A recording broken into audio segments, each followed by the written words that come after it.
This video tutorial is about B2 ISE-II English test, speaking and listening module, which is a language qualification from Trinity College, London. I have already made a video about B2, which is a general introduction video, but now I'm going to specifically talk about speaking and listening module in this video. Okay, so let us see.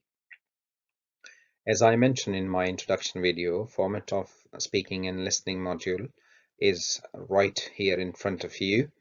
The reading and writing test is only 20 minutes long, and there are 3 speaking tasks and 1 independent listening task. So altogether we can say there are 4 tasks. Okay, so the first one is the topic discussion task.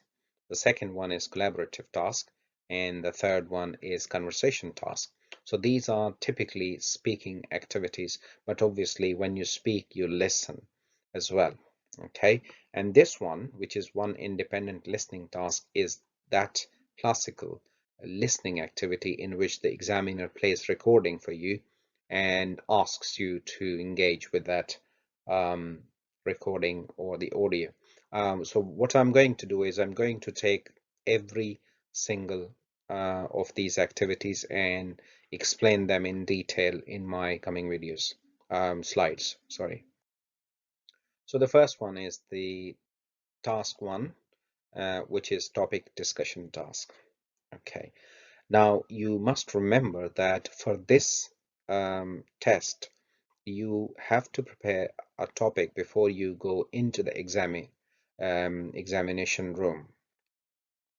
So that means you can prepare the topic beforehand at your home and then take it with you. Okay, now this topic could be about a hobby, about an experience, a job, family, or anything else that you would like to talk about. It is up to you. You have to prepare something that you are passionate about, that you can talk about. Okay, so make 4 to 5 points using a mind map to talk. So this is just a very simple idea example how to mind map things. For example, let us choose one of these. For example, you want to talk about hobby. So let's say your hobby is gardening or your hobby is traveling. So just write traveling here, for example. Okay, and then 4, 5 related points to traveling. For example, I'm traveling to what type of places? Traveling to the countryside? Yeah. What kind of things you like to do? You like to do camping, you like to do hiking, okay, and which specific country? Scotland, Switzerland, okay. Who do you like to travel with? So all of these ideas fit here, okay. So this is not for the examiner, this is for you, okay. You have to make it for you so that you can speak easily. The good thing is that you're allowed to take your notes or mind map to the exam room. So this is a very good idea to prepare something beforehand. And obviously you have more time to think and work on this.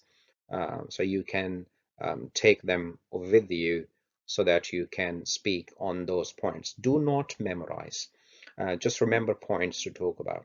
Okay, you don't have to memorize sentences or paragraphs. Just keep the points in your mind. Oh, there's no need to memorize the points even. So you have got those points written here or on the paper, wherever. It could be bullet points, it could be anything that you can understand easily. Okay, so this activity is 4 minutes long. It's not a very difficult task because it is your topic. Examiner will just ask you a couple of simple questions and then mainly you have to speak in this activity. The second one is the collaborative task. The examiner gives you a prompt and you must ask questions and you have to keep the conversation going. Okay, now what is a prompt? Okay, first of all, we need to understand that. Examiner will create a situation for you, okay, and then invite you to talk about it or ask questions about it. For example, the examiner tells you that um, okay, um, I am waiting at a bus stop, okay, and it has been 20 minutes. The bus hasn't arrived yet. So yes, ask me questions. So this is a situation. Okay, so you can ask me, yeah, so you can ask the examiner, okay, so you have been waiting for 20 minutes. Okay, did you check the timetable of the bus? Okay, did you not see it before you came here, or do you not want to go by train? Have you tried a taxi? Could you call the taxi and go? Stuff like that. Okay, so it could be any kind of any situation that the examiner can create there and then you will ask questions. Okay, so for example, you could say, so where were you going? Was that an emergency? Why are you traveling that late in the night? Okay, so all fictitious situations and characters. You can ask questions, get information, invite the examiner to take part, or to try to clarify details to keep going. So these are some of the things that you can do. Okay, so what does clarify mean? So, oh, sorry, what did you say? Where were you going? Okay, and the examiner says, for example, it was an emergency. Oh, right, really? So what kind of emergency it was? Stuff like that. This is what you have to talk about. The examiner is trying to test your language and language functions, not the facts. This is the key. In such tests where you are asked to speak on a situation, forget about the facts, forget about everything else. Just remember that you are in a speaking exam. It is the test of your language, not the test of your facts. Okay, this activity will last for about 4 minutes. Okay. The third one is the conversation task. In this conversation task, the examiner will choose one subject. See that this is highlighted. Only one subject from the 5 subjects for the conversation task. You must prepare all of these. See that I'm going to draw this for you here. So that is these 5 tasks. Okay, not a perfect rectangular, but anyhow. Okay, so examiner will choose one of these: society and living standards, personal values and ideals, the world of work, and national environmental concerns, and public figures past and present. Okay, so before you go to the exam, you need to get an idea of all these topics. Examiner will choose one and then he or she will tell you that, okay, let us talk about, let's say, the world of work or the public figures in past. Sorry. And then the examiner will ask you a question about that. For example, the examiner chooses public figures. Now, public figures could be anybody. It could be a celebrity from sports, celebrity, actors, actresses, politicians, social workers, anyone. So let us take the example of Nelson Mandela, for example. So examiner asks you who is your celebrity or who inspires you and stuff like that, and you can say that my favorite person or the person who inspires me a lot is Nelson Mandela, and then the discussion would be on Nelson Mandela. Okay, so you must be ready for what kind of people you choose, what kind of job you choose, because you might not like Nelson Mandela, that's fine.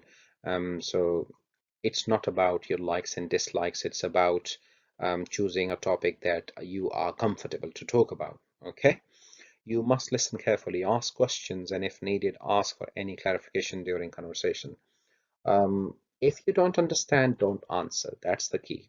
Okay, if you don't understand, ask them to repeat. And that way, obviously, you are engaging the examiner as well. You're not doing the speaking job only. This activity lasts for 2 minutes. That's a good point. You don't have to speak on in the conversation phase for a very long time. The next task, which is task 3B, I just named it 3B. Otherwise, there are, technically speaking, there are only 3 tasks. But let us separate this in this way. It is independent listening. The examiner will introduce the talk and play the recording once. Okay, so the examiner will tell you that I'm going to play a recording about this and that, and she will or he will play the recording. What happens next? You have to tell the examiner in 1 or 2 sentences what the talk is about. Okay, for example, the talk is about studies. The talk is about, let's say, global warming. Okay, so examiner will play the audio and stop it and then ask you, okay, Mr. or Miss, what was the talk about? And then you can say, oh, it was global warming, or it was about studies, it was about shopping, whatever it is. The examiner will then ask you a question about the talk and give you some paper. Okay, so you will make notes. Okay, so the examiner will give you a paper and a pen or pencil and asks you to make notes as you listen. Okay, so it's very important that you make notes. You listen again and take some notes if you want to. But remember, these notes will not count towards your score. So that means that whether the spellings are wrong, whether the punctuation is wrong, don't worry about that. It could be anything. It could be pictures. It could be your own language, your native language, your whatever language you want to write. But this should be understandable to you. The examiner will ask you the question again. You respond the examiner's question. You will have 1 minute to speak and you can use your notes. So for example, the examiner says, okay, so what does the speaker A tell us about the global warming topic? And then because you have already made some notes, so you can look at your notes and then you can build your answer based on those notes. Okay, make notes quickly. Don't worry about spellings as I mentioned earlier. Okay, so this activity will last for 8 minutes. Now that seems a bit long. No, you don't speak a lot in this activity. Why? Because you will have to listen to the recording twice. Okay, the examiner will explain things, you will make notes, you will answer examiner's question. So altogether, you can say that you just speak for 2 to 3 minutes in this activity. Not a big speaking activity, it's more of listening, okay? And not that much listening. You don't listen for 8 minutes. It's a mixture of speaking, listening, making notes, reading, writing, all of it, okay? Right, next.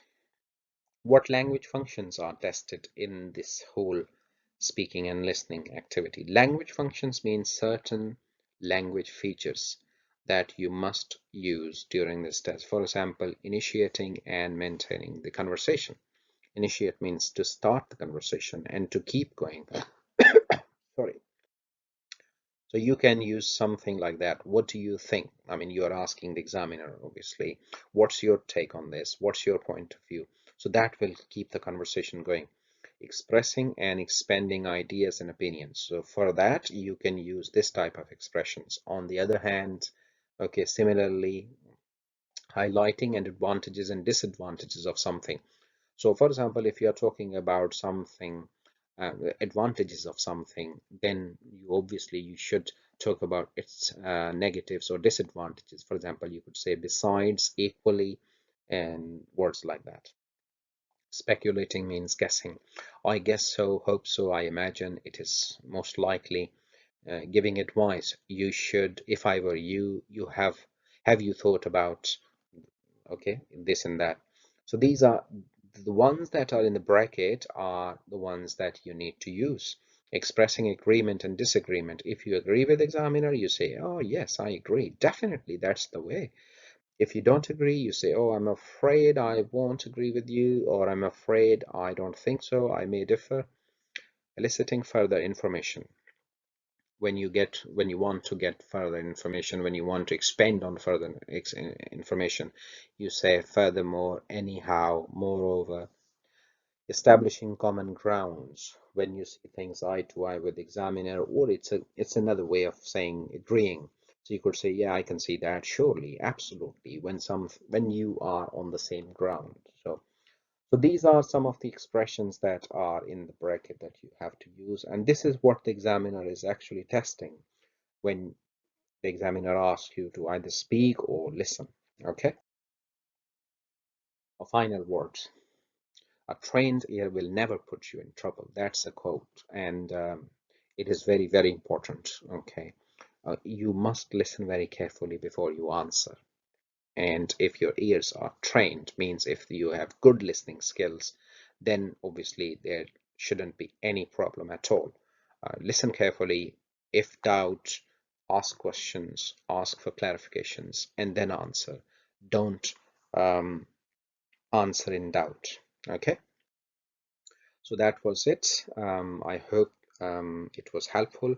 If you like it, then you can share it with your friends. And if you don't understand anything, ask me questions. I'll try to answer you as quickly as possible. Thank you very much for watching this. I wish you all the best. Bye.